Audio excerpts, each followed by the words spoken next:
So I'd first like to start off with pinpointing what I believe the main issue in this case study is. Please, everyone, if you wish to add in comments while I go through my viewpoint on the situation, don't hesitate to jump in, okay? Yeah.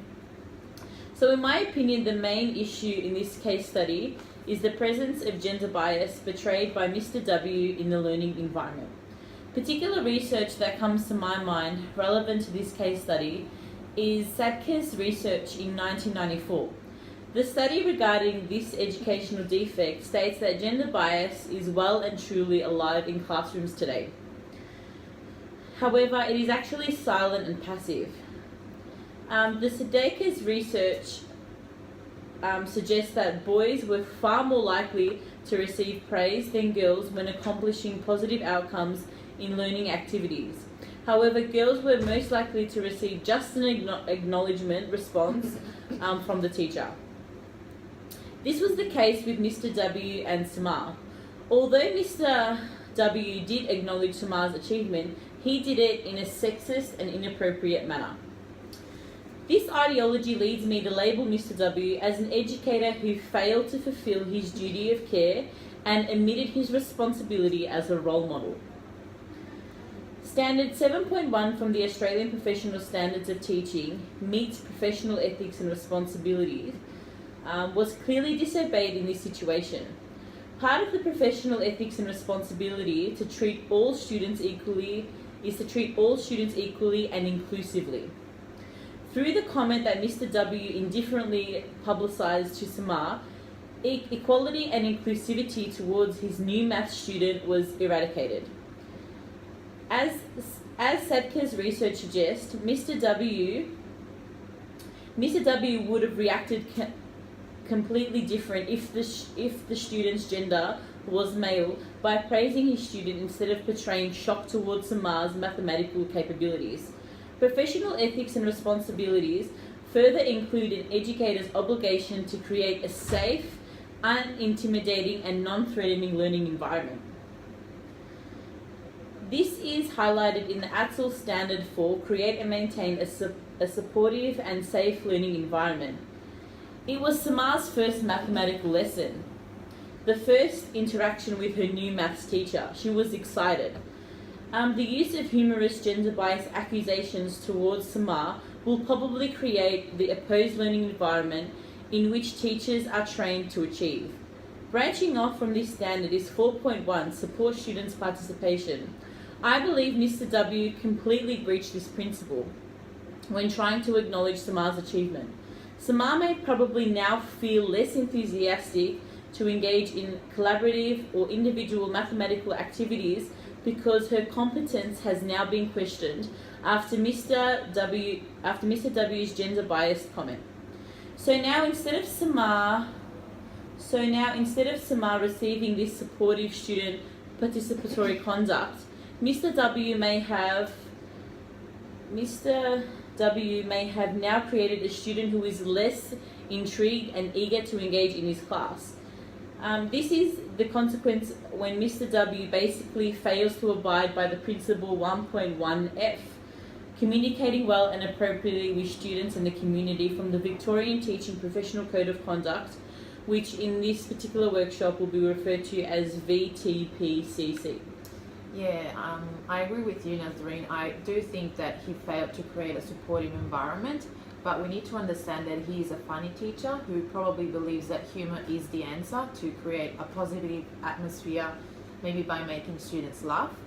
Nevertheless, I agree with the fact that our duty as teachers is to promote students' well-being, and as you've said, a good way to do so is pointed out in point 1.1 from the Victorian Code of Conduct, and it is to communicate effectively with students. I think that the main problem with the use of humour in the classroom is that it is really hard to tell what is appropriate and what is not, and when a joke is going too far. And neither the ATSL standards nor the Victorian Code of Conduct have specific ways to address this issue. So I think it is up to us really to be able to discern the appropriate times to use irony.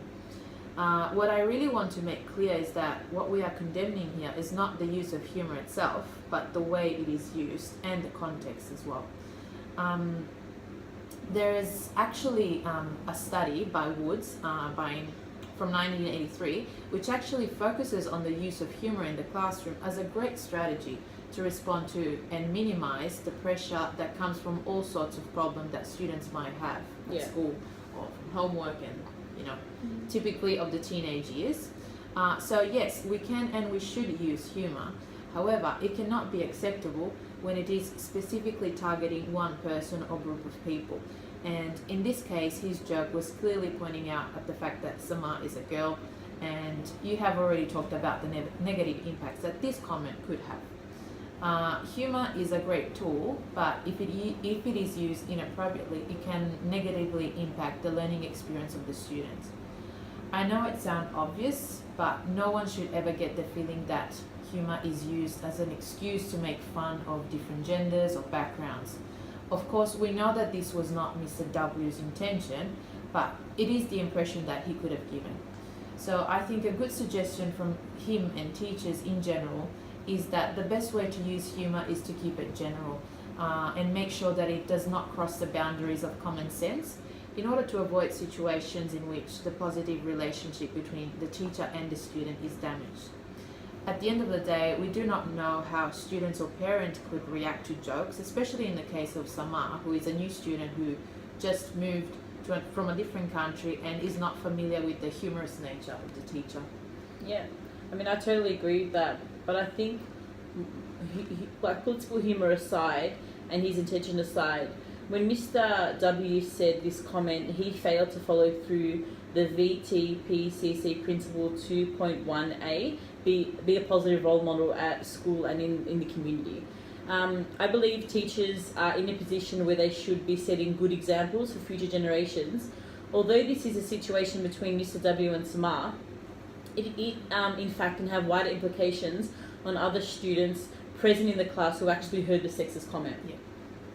Coming from a health and human development background, students around Samar's age are developing their identities and values, and they're sort of finding who they are and developing what they believe in and what's important to them.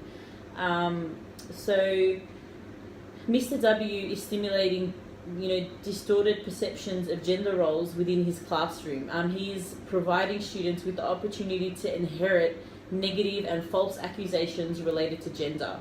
After Mr. W's comment, the female students may accept this gender bias claim and not bother to attempt difficult mathematical questions anymore.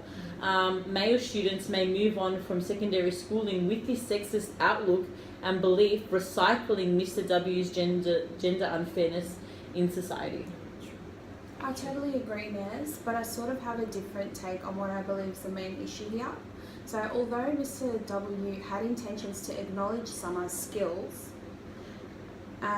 in solving the complex math question, to jokingly say that he did not know girls can be this clever when it comes to solving complex questions is totally breaching the Victorian Teaching Professional Code of Conduct, Principle 1.2d, where teachers should treat their students with courtesy and dignity. Teachers are required to enhance students' self-worth and encourage students to develop and reflect on their own values. So this comment made by Mr. W is likely to lead to wider implications in the way Summer views her self-worth. So for a Year 6 female coming from a different country, the comment that Mr. W made to Samar would leave her very confused with all the students laughing at her, or laughing at the joke, where she most likely wouldn't have understood the humour in it. So to say such a sexist comment to a student in Year 6 could have also possibly impacted her mental development. Her shattered confidence can lead to not wanting to participate in math classes in the future, as well as other subjects where she can doubt her self-worth and her knowledge in other areas, as he did imply that a female wasn't supposed to be this clever in the joke. So students who are exposed to teachers of this type are more likely to be discouraged in future classes. Summer might believe that now all her teachers have the same outlook towards her, in which she's not supposed to be skillful in completing complex questions. This discouragement can disturb Summer's mental growth during adolescence, as this is a very sensitive time for teenagers' development of identity and self-worth. Yeah. Can I just add something to that? Sure. It's amazing that we've extracted so many issues related into a particular joke made by a teacher. So we've spoken about self-worth, and we've spoken about a teacher's responsibility as a teacher, and we've spoken about the humor, and it's amazing how just One comment. one comment can go this far. Yeah, and I totally agree with everything you have both said, but I think there's another big problem here, and the problem is that he didn't help her to grow as a student in any way. So as teachers, we should strive to help students strengthen their skills, and a great way to do so is to actually give feedback. And unfortunately, he didn't do that. In fact, as you've discussed before, after realizing how successful she was, he just stated that a girl is not supposed to be that smart. Now, his behavior clearly clashes with Principle 5.2 from the EDU standards, which states that teachers at a graduate level should provide feedback to students on their learning, and that's not what he did. Now, even though I am aware of the fact that we do not know what specific strategies he uses in the classroom, it is also true that feedback is an important part of both the learning and teaching process, and that's what he should have focused on. Now, literature from Reyes from 2013 emphasizes the importance of feedback in a way that is constructive in order to help the students develop their learning abilities. Now, this means that students need to know exactly how well they have done, but also what they should work on. In fact, it is not possible for a student to make any kind of improvement if they are not guided and assisted in the process of identifying the areas which might require attention. Now, in this case, instead of making a joke purely based on her gender, he could have simply commented on her performance by maybe congratulating her, or even help her to understand what she could have done differently to do even better next time. Now, this can be a problem not only for the reasons that you have both already mentioned, but also because the absence of feedback could potentially result in disencouragement and disengagement. Excellent. It's clear that we can all agree that sexism is a big issue still evidently present within learning environments, yes? Yeah. One particular quote that Sadke's research, he states that really sums up gender bias in the context of educational settings is, until educational sexism is eradicated, more than half our children will be shortchanged and their gifts lost to society. So I think this brings up a point of what sort of strategies should we sort of use to sort of decrease the chances of this happening again in the future. Does anyone want to start off? Or? Yeah, so I think like a good strategy for this to solve it would be for a principal or like a team leader to approach Mr. W to discuss the way he communicated with Sana's mathematical accomplishment and how this may have affected her enthusiasm to participate in maths in the future. So this team leader could be able to suggest maybe a different approach in the way Mr. W could congratulate Sana in future accomplishments. Yeah, I think that's a good idea, but I think a better idea would be to have a staff meeting, because this will give them the chance to work on Principle 1.8 of the Victorian Code of Conduct, which states that collegiality is an integral part of the work of teachers. So this means that we need to make sure that teachers work as a team in order to address the issue. To do so, it is important that, as this point explains in section A, we treat our colleagues with courtesy and respect. Now, without going into detail or mentioning Mr. W at all, we could just take his example to talk about, for example, the use of humour in the classroom. Now, this means that we don't want him to be put on the spot or to feel as if he's constantly being criticised for his approach. On the contrary, it would be ideal to apply the same idea that we would apply to the use of humour, that is, to keep it general. Moreover, I think that a meeting would be a good chance to maybe consider different points of view that we didn't think of before, or there might even be people who have gone through similar experiences, and they might be able to suggest different approaches.